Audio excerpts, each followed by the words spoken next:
My parents abandoned my 8-year-old daughter in a foreign country and flew back home.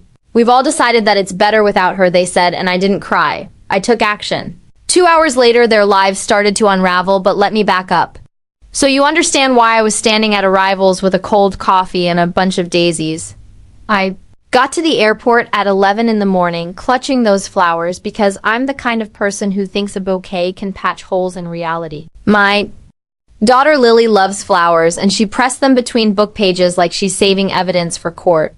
Lily doesn't have a phone, and she is only 8, which means she still forgets to zip her backpack all the way and acts surprised when pencils fall out like confetti. That's why I was standing there scanning faces like a security camera waiting for a small body to come barreling toward me and waiting for the hug. That knocks the wind out of my lungs.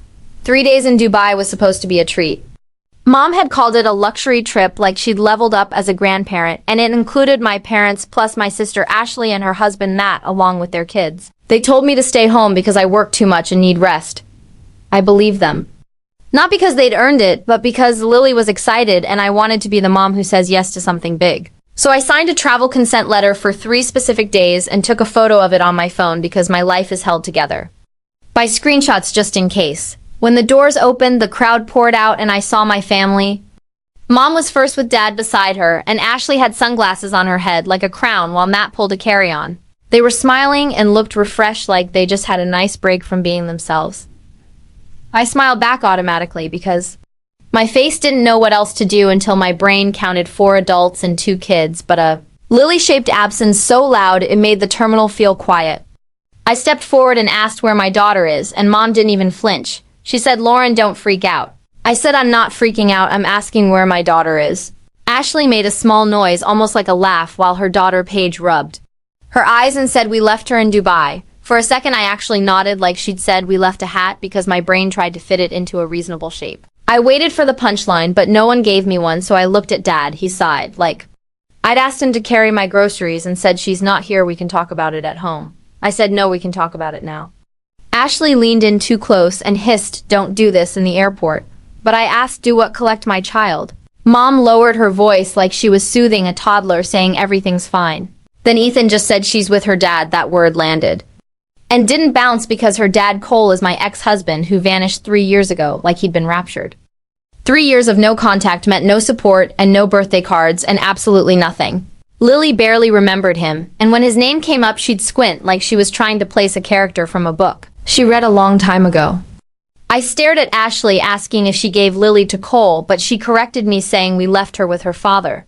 Mom's smile tightened as she said, "We've all decided that it's better without her." I felt my throat go dry at the idea that it was better without my 8-year-old. Dad's voice went firm, telling me I was barely managing and worked non-stop while Cole has resources and a stable life. He used the word opportunities, and it sounded like something you put in a brochure. I looked at their faces, searching for any sign of panic or any sign they'd made a horrible mistake, but there was nothing. They were calm and satisfied, so I took a breath through my nose and demanded his address. Ashley laughed a real laugh and said no, so I asked for his phone number, and she said no again. Dad's jaw tightened, telling me not to rush over there and cause trouble. But my voice cracked when I asked what trouble because I just wanted my child. Mom's eyes narrowed and she told me to stop, because this was done like custody was a group decision made over brunch. I pulled my phone out because my hands were shaking and the movement helped me feel like I was doing something. I called Cole's old number and got voicemail again, so I turned away from them because if I kept looking at their faces, I might do something that got me banned from airports forever. I opened Google and typed his name like he was a missing package because Cole had been private when he vanished. But now he was everywhere. Found LinkedIn press photos of Cole shaking hands with men in suits and posting like someone who wanted to be seen. I scrolled until my thumb hurt and then I saw it. A post from 2 hours ago showing a photo of Cole in a bright, expensive-looking place with his arm around a small figure in pink. It was Lily, and I recognized her hair and her posture and the way she held her shoulders when she was trying not to cry. My stomach dropped like I'd stepped off a curb and the ground wasn't there. The caption said something about family and blessings and being proud, even though he hadn't been proud for 3 years. Behind me, Ashley said, "Don't be dramatic," so I turned back slowly. Mom and Dad and Ashley stood there like they'd done something generous and they didn't look afraid, which told me everything. I didn't cry, not there and not yet. I looked at them and said very quietly, "You've made a mistake." Mom tilted her head like I was being childish and said, "You'll see." I stared at her for a long second, then I nodded once because I could feel something in me shifting into place. The cold, glassy feeling right before the shatter told me this wasn't going to be a family argument. This was going to be a rescue. People ask me now if I saw it coming, but the truth is I saw the pattern. I just never imagined it would swallow my child. My sister Ashley was the favorite, which was the family's original religion. As adults, Mom and Dad helped Ashley's whole household. Like it was their personal project, paying for bills and sports fees and family vacations while leaving me and Lily out. I swallowed it for a long time because I wanted Lily to have grandparents, and because there's a special kind of exhaustion that comes from arguing with people who insist you're the problem. Then there was Cole, who wasn't a villain from day one. Because he was charming in short bursts, he'd act like Father of the Year for an hour then vanish into his phone. After the divorce, he disappeared completely, meaning no calls and no child support for 3 years. Meanwhile, I was a middle school teacher living paycheck to paycheck and doing the endless math of what bills could wait until next month. I couldn't afford lawyers or big trips, so when Mom and Dad announced Dubai and invited Lily, I wanted to believe it meant they were finally trying. I signed that travel consent letter and packed her suitcase, writing her name on everything like it was summer camp. During the trip, I tried to call, but they always had excuses, saying she was swimming or having fun, seeing them standing there at the airport without her. I realized Dubai hadn't been a gift, it had been a handoff. I tried asking for her location one last time, low enough that the kids wouldn't hear, but Mom's smile stayed glued on, and Ashley looked like she was enjoying this. That's when I stopped wasting breath, because you can't negotiate with people who think they're doing you a favor. I did the one thing my family hates most, which is bringing in witnesses. I found an airport police officer and said my child was taken internationally and not returned. That sentence changed the temperature of the room immediately. I handed him the consent letter and my custody order, which I keep saved as PDFs, because being a single mom teaches you to keep receipts like survival rations. My family thought the officer would shrug, but instead 2 more officers walked over. And questions started. Mom went straight for wounded grandmother mode, claiming she was just trying to help, but the officers didn't care about family dynamics. An officer came back to me and asked if I knew if they booked a return ticket for the child. My stomach tightened as he explained they couldn't provide proof of a return ticket and that they were in communication with a party in Dubai. Then came the sentence that made my skin go cold. He told me there were messages referencing payment.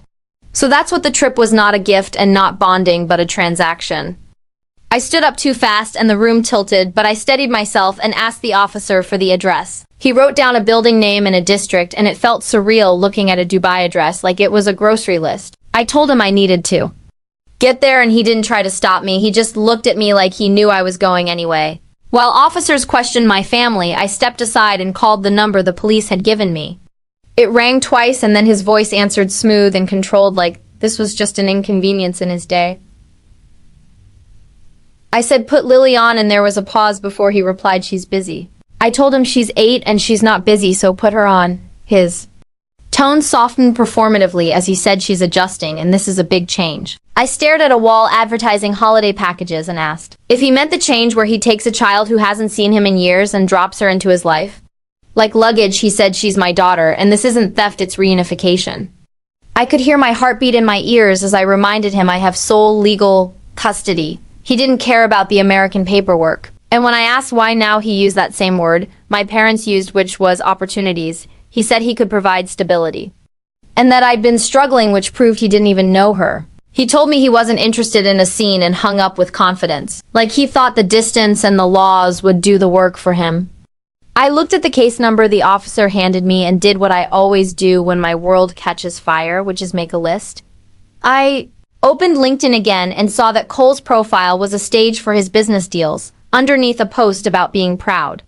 I saw a name that kept appearing, which was Edward Langford. I didn't know who he was, but I knew Cole cared about impressing him, so that meant it was leverage. I gave my statement to the officers fast, then walked to the airline desk and made a decision that made my stomach drop. I bought the fastest flight available, which was a one-way ticket with a brutal cost my credit card didn't like. Didn't care about the debt because I can recover from that, but I can't recover from losing Lily. On the plane, I couldn't sleep, so I researched Cole's company and the partner he was courting. Every hour in the air was an hour he could move first. And by the time the cabin lights dimmed, I'd built a plan out of scraps. When I landed, Dubai hit me like a showroom with glass towers and a sense that everything was expensive on purpose. I had the address on paper, but I knew it was useless because a building and a child aren't the same thing. I stood outside the terminal refreshing LinkedIn like a heartbeat monitor until a new post appeared fresh and minutes old. It was a glossy photo at a business event with white tablecloths, and Cole smiling too hard like he was selling himself. In the corner of the photo, half turned away, was Lily in a dress I recognized because I'd bought it for a school ceremony. The post had a location tag and a venue name, so I read it twice before getting into a taxi and saying it to the driver like I'd asked for a grocery store, not the place my child was being paraded. When we arrived, the venue looked like Money had built it and Money was guarding it. I stepped out in my travel clothes with messy hair, looking like I'd been through 12 time zones and zero sleep. Security glanced at me and politely said no, and I didn't argue because I knew problems get removed, so I got back into the taxi and stared through the window. I could see the revolving doors and guests laughing, and I knew I had to get into that world without actually going in the front door. So I opened LinkedIn again. I made a public post that wasn't a spiral, just a clean statement including my name and Lily's name and the fact that I had sole legal custody. I wrote that my child was taken under limited consent and not returned, and that a police report was filed. I tagged Cole's company and the people he was trying to impress, including Edward Langford. Then I tried to message them, but the app blocked me. I upgraded to premium right there in the taxi with my hands shaking so badly I typed my card number wrong twice. Once premium activated, I sent private messages like my life depended on it, because it did. I sent the receipts to Edward Langford first, then anyone with a title that looked like authority. I kept it short, saying I am the mother and sole legal custodian, and I attached the custody order and the consent letter, plus screenshots of the payment trail the officers had flagged. I wasn't trying to win a debate, I was trying to poison a deal. When I finished, I put my phone down and stared at the entrance like it might spit my child out if I stared hard enough. Minutes passed, and then movement happened as a group of men came out together, looking polished and expensive. One of them matched the face from Cole's post, and they left fast and clean like they wanted no trace of this place. Then Cole walked out alone, looking like a man mid-crisis pacing on the curb. Finally, the doors opened again, and I saw Lily holding a woman's hand. She scanned the area and froze when she saw me, then she ran. I was out of the taxi before my mind caught up and caught her mid-stride, feeling her shake. Cole appeared sudden and close, hissing, "What are you doing here?" But I didn't answer. I turned, keeping her tight against me, and walked back to the taxi, while his sharp, furious words followed us. We got in and locked the doors, and as the city blurred away, I told her we're going to the embassy. We got the emergency passport and were on a plane home fast. The first few weeks after we got back, Lily didn't let me out of her sight, not in the sweet way, but in the scared way. If I went to the bathroom and closed the door, she hovered outside. And if I took the trash out, she stood at the window watching, face tense, like she was waiting for me to vanish. At night, she woke up whispering, asking if I was still there, and I would put my hand on her back, saying over and over, "I'm here, and I'm not going anywhere." She didn't tell me everything at once. She told me in fragments, like her brain released it in teaspoons. She said the woman at the venue really was a nanny hired for the whole stretch, and Cole wasn't with her much at all. He'd show up for photos and appearances where there were other adults watching, then he'd leave. Lily told me she cried a lot of quiet tears, trying not to get in trouble. Then she told me the part that turned my stomach cold, which was that she was coached. If anyone asked, she was supposed to smile and say, "I want to be with Daddy," and practice it like lines for a play. She didn't want to be in. 6 months later, she's healing and laughs again. But sometimes she still checks where I am quietly, like she's making sure reality hasn't shifted again. As for Mom and Dad and Ashley and Matt, they took plea deals for interference with custody. The numbers looked neat on paper, but the consequences were real, involving 14 months probation plus community service and nearly $3,000 in fines each. The court also ordered no contact with Lily, so they lost the grandchild. They claimed they were trying to help. Cole realized the evidence packet was lethal because it included my sole custody order and the digital trail of the paid handoff. He couldn't risk it escalating into criminal exposure or trouble every time he entered the US, so he went for a deal. The total settlement was over $400,000, broken down into back child support, plus a massive lump sum civil Settlement and my legal costs, he also has to pay $2,000 a month. Ongoing through formal enforcement with no direct contact allowed. My money panic stopped, not because I got lucky, but because I stopped being polite about people who hurt us. I didn't win by begging, I won by refusing to be powerless again. So what do you think? Did I go too far or not far enough? Let me know in the comments.